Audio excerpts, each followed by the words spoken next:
This is Ron again with Stay Sharp. In this sharpening evaluation and sharpening video, we're going to look at the Kayuga Pilot. We've got two different heads here with their bleeders and their ring. These were sent to me by a viewer asking, like so many do you have a sharpening guide that will sharpen? And then they mentioned their head. So in this case, he sent me these two heads to see if I could do this video and sharpen them. It's an interesting design. The blades are rather thick. They're a MIM process, and that stands for metal injection molding. How do we know that? That nice word there and those weights are cast in. So MIM is metal injection molding. Rather than machining it out of a single piece of hard tool steel or stainless, they are cast in a powdered form. They're baked, removing the binder, leaving the metal. So like so many heads out of Australia that are MIM, these will be soft. Their website says they are Rockwell 46 to 48. So they're going to be softer steel. It says stainless. The coating that's on here doesn't appear to be a rust preventative. It's for a slick sake, to make them slippery. But on all single bevels, remember, we break off the burr, so we have to get rid of that coating. Don't be afraid to do that. So we've got a unique grind on the tip. The very tip is double beveled and rather blunt. And then they've also got a sharpening on the back side. So as I'm looking at these blades, I can see that these are from the factory, these are new, they are pretty rough. I can feel a burr here, I can feel a burr on this side. I mean, I can hang a fingernail right on that. So we'll look at it under the microscope, and then we will come up with a sharpening method. I'll show you those steps. Yeah, here you can see how rough that edge is. There's some jagged stuff here. And microscope, we'll put it through the sharpness tester, and then we'll take it from there. I'll be right back.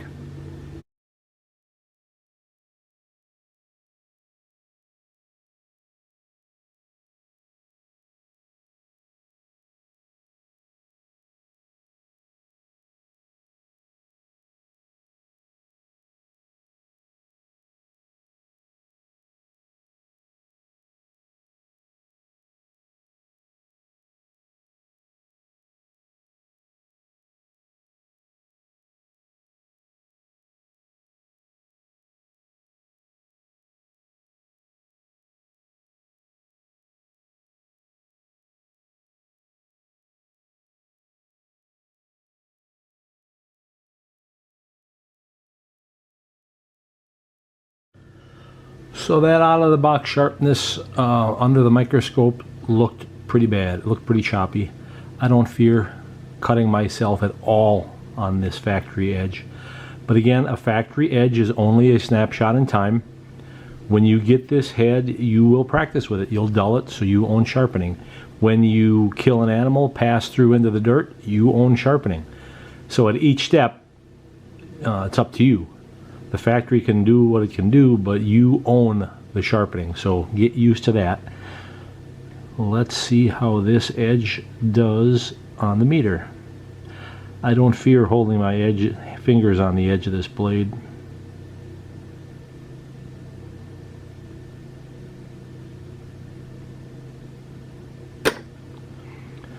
Alright, 827. That is an edge in need of attention. Let's see what we can do to fix that. Now this head, everybody cares what they weigh before sharpening and after sharpening, so let's look at that. 144.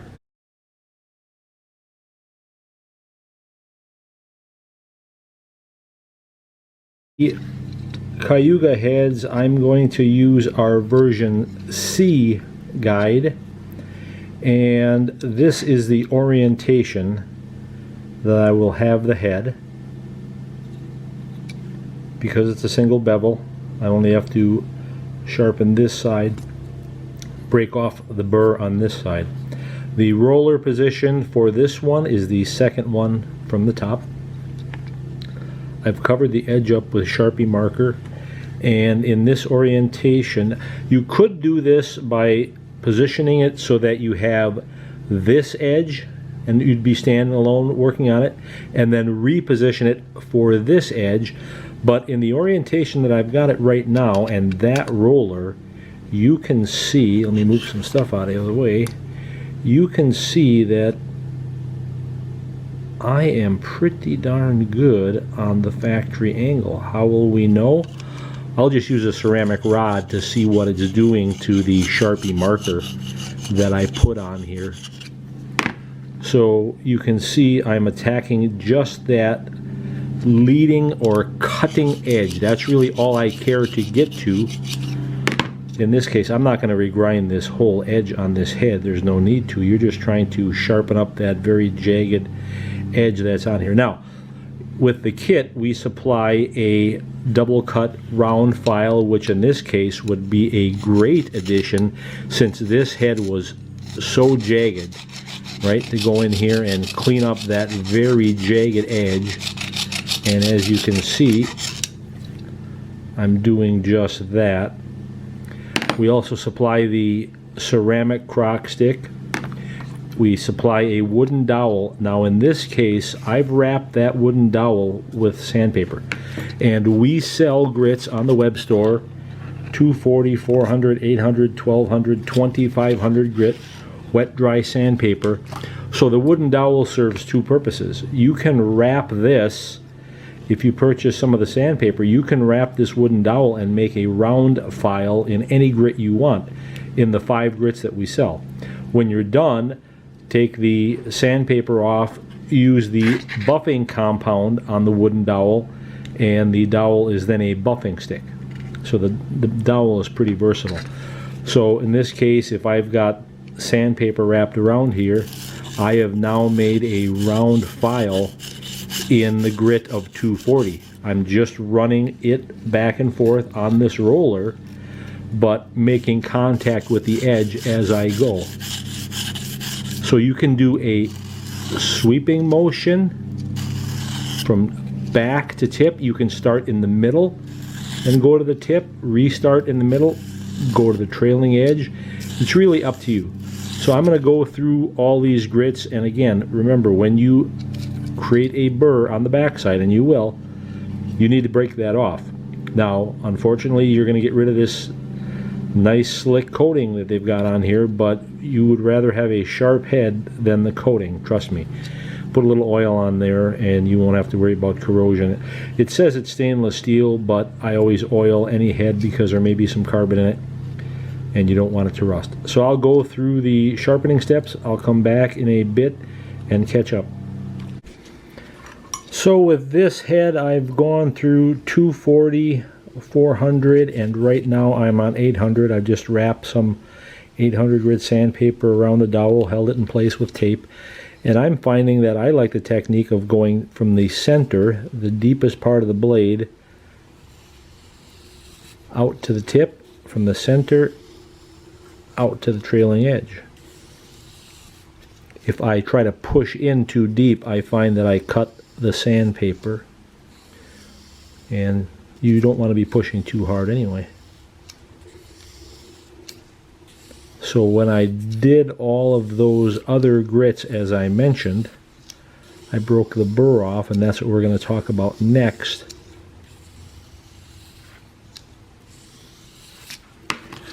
So I've got a burr on the back side. You'll want to elevate some block of wood if you have it. You can certainly go on the edge of a countertop if it's flat and smooth, but run your piece of sandpaper on a block of wood or something flat. Otherwise, the legs of the guide are going to hit, so you want to elevate it some. Then you tip the broadhead flat. Remember, there's no bevel on the back side of a single bevel. And just slide it. Tip it flat and slide it. that's going to break off the burr on the back side. And a single bevel still has two edges to sharpen. One of them just happens to be the flat side of the bevel. Now, as I mentioned earlier, we are going to get rid of that nice coating they put on there. But you have more value and use from a sharp head than you do that coating. You can always coat it in oil. So here we are. We have gotten rid of the coating. We've left that nice cast-in name, but we've broken off the burr. So now at this point we've got an 800 grit finish on this side, a 800 grit finish on this side. So I'm going to keep going, and I can already tell this edge is very, very sharp. I'm going to keep going with 12 and 2500 in buffing compound, and then we will come back. After going through all the grits of the sandpaper, now I'm going to transition to the ceramic crock stick. The process is the same. Lay it on the roller, lay it on the head. I'm liking starting in the V and working toward the tip, in the V and working toward the trailing edge. Now, because the crock stick is round, you'll be challenged to break the burr off, and you certainly can. Simply lay it flat and stroke it across there. There's not a lot of real estate once you get out to the tip.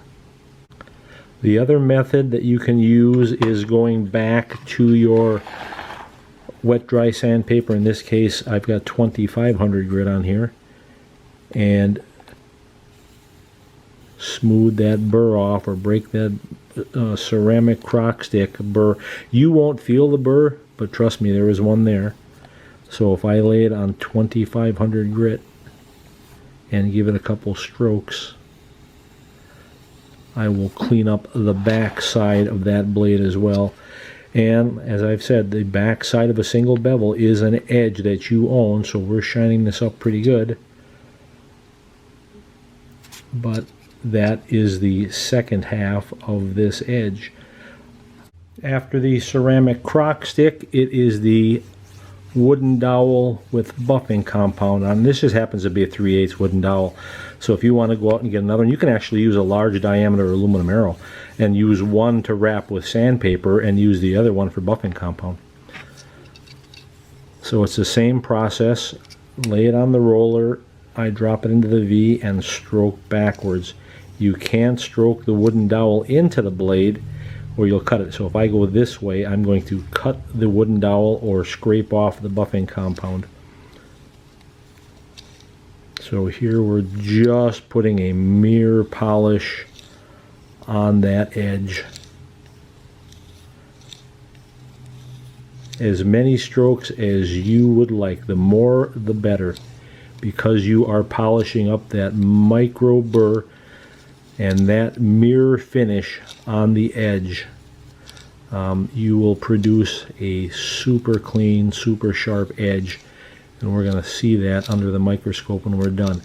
The burr created by the buffing compound is incredibly small. So you can see how the stick is turning black.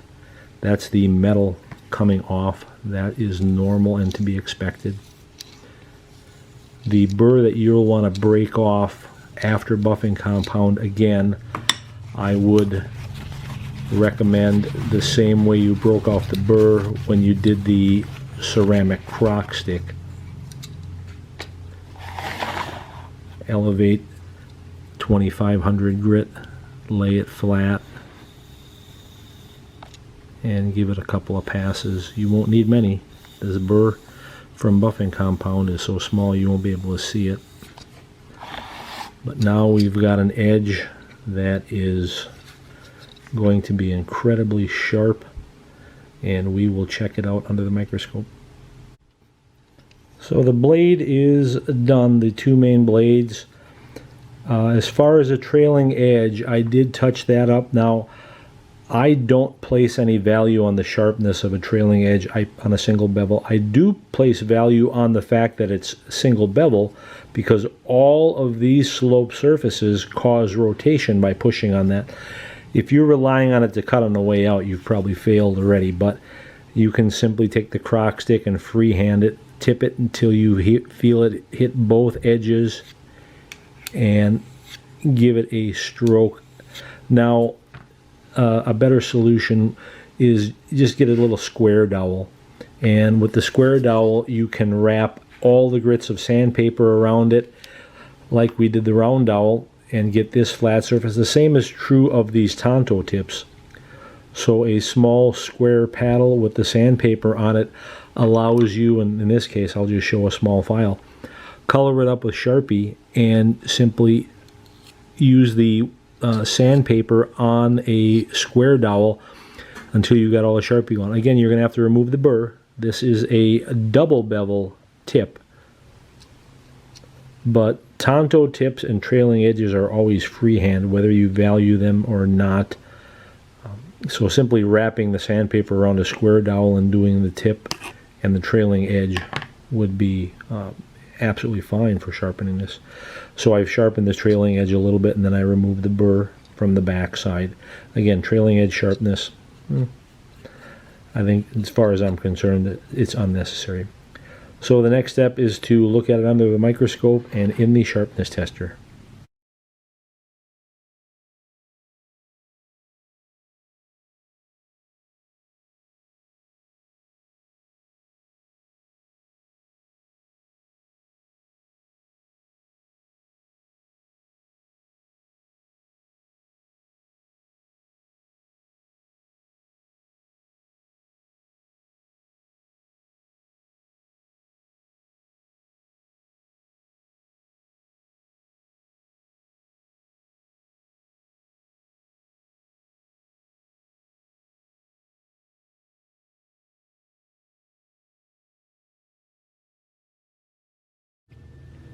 Well, I think you'd agree that that edge looks considerably better than what we started out with.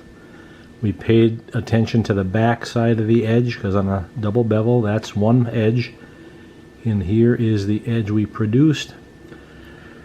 Let's see what we get for an edge. We'll do the trailing wing first.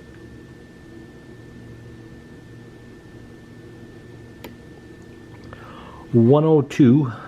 That is very, very sharp and considerably sharper than what we had.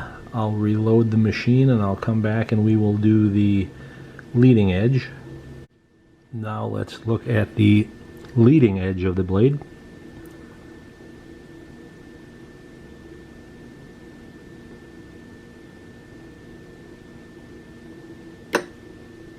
.88. So who says you can't get a thick blade sharp? Now how long it stays sharp will depend on the metal. This is a MIM product, metal injection molded, so and it's very soft. Rockwell 46, it's one of the softest heads out there. The only one that's softer is 44, and that's the Van Diemen's. But for right now, it's very sharp. Will it stay sharp all the way through an animal, hair, hide, bones? That remains to be seen. Next we will look at the small bleeder blades.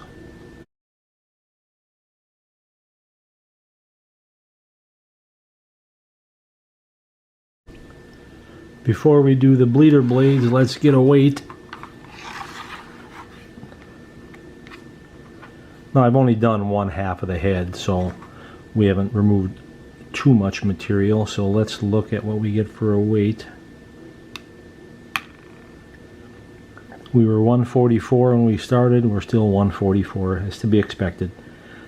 There wasn't a lot of material removed. If anything, I removed the coating on the rear side and just removed the nicked up factory edge. So people think sharpening takes a lot of metal off. It does not. Now we're going to take a look at one of the bleeders. Now it may be hard to see, but it's almost as if there's a step in the grind starting from the left.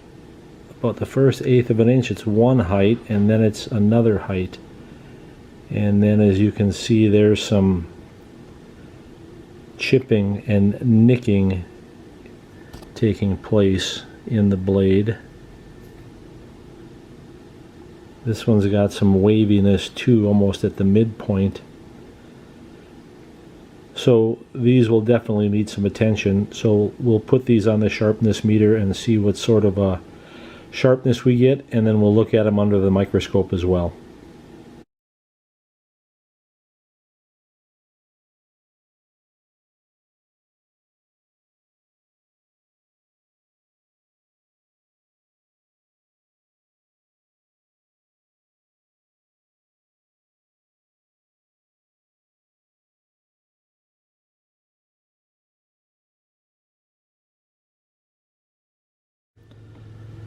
Alright, as you can see, that blade had some waviness and certainly some nicks.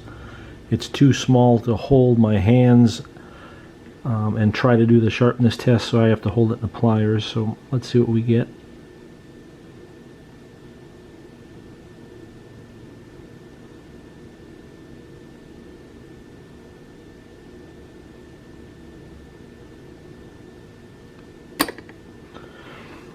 Straight up 400, so that's just outside of the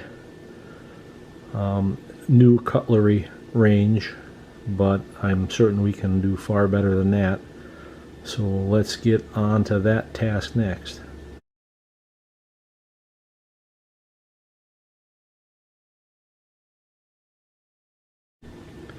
In the case of the bleeder, it's so small that I will sharpen both edges of it, but let's get a weight beforehand. 14 grains. For the bleeders, I'm going to use our gray guide. I've already colored up the blade with marker. You can see the positioning of it in the guide. Let the marker tell you the insertion depth. In this case, I've stuck it out 1/8 of an inch, but the marker will tell me. Now, I'm not sure what bevel they have here, so we're just going to give it a few strokes. This tells us what we got it in the guide, parallel to the jaws. All right, so this appears to be a little bit steeper than my guide, but you notice this step in the blade that I showed before. It's sharpened at one height and then it steps down, and there's another one. But I'm going to go ahead and use the gray guide. That will certainly be just fine for this blade. And then I will break off the burr. I'm going to start with 800 grit, break off the burr, 2500 in buffing compound, and then I'll come back. I'm up to 2500 grit with the gray guide, and I'm going to remove the burr here in a second. At 2500 grit, the burr is going to be very tiny, but I wanted to show you the process for it on a small single bevel bleeder blade like this. Alright, so we've gotten rid of that step that was in there. And now, in order to break off the burr, you want to bring your sandpaper to the edge of whatever you're doing on. I elevate it a little bit just to make clearance for the guide. Here again, you're going to lay it on the sandpaper, tip it until you feel it hit the flat, and then just break off that burr.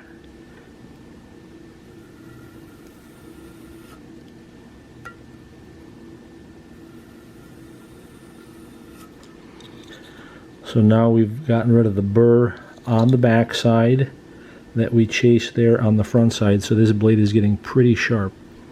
We're going to do buffing compound next, and then we'll look at it under the microscope.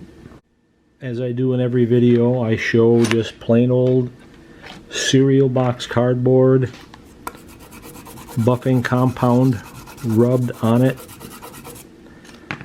This is a single bevel bleeder. We're going to be stroking in a backward motion only. We don't want to risk cutting the cardboard or removing the buffing compound. As many strokes as you'd like. I lift and then reset it down for just a backward stroke. Now we haven't taken that many strokes, and you're going to already see that that edge is dressing up pretty nicely. So we'll do some more and then we'll test the edge.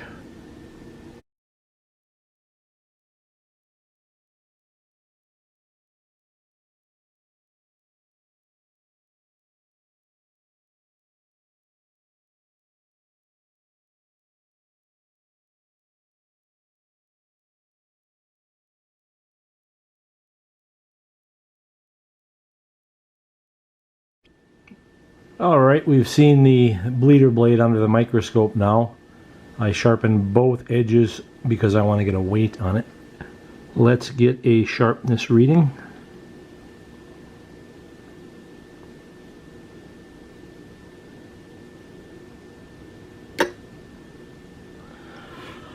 .107. That's very sharp. Far sharper than what it was when I got it. Now let's look at the weight. Again, I use the gray guide, which is a little bit lesser angle than the original blade. Another option would be to use the 32-degree guide. Then you would be only attacking the very edge rather than sharpening the whole bevel. So let's see what we get. We were 14 when we started. We are still 14. So again, sharpening doesn't take very much off at all, but now that is a very sharp bleeder blade.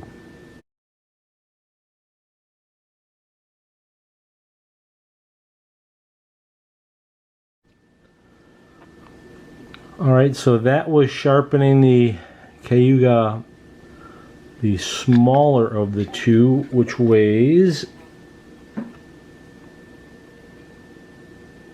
150 grains, and its bleeder, now considerably thicker, is the 175 grains. So you can see that is a much thicker blade on the 175, and it too will also still fit in the C guide. Don't be afraid to spread the jaws out enough for this head. The positioning will be the same. All of the features will be the same. If I put a dowel on here and look, I'm seeing the same edge angle. So I would still be using the second position from the top, regardless of which Kayuga you would be sharpening. So it is a tighter fit, but these jaws can be spread. I contend that I can spread the jaws on the C guide about 1.5 times what it is at its natural rested position. If I loosen the screw all the way, I can spread it certainly enough to get a very thick head like this in there. So there you go. That is sharpening the Kayuga and its bleeder blades.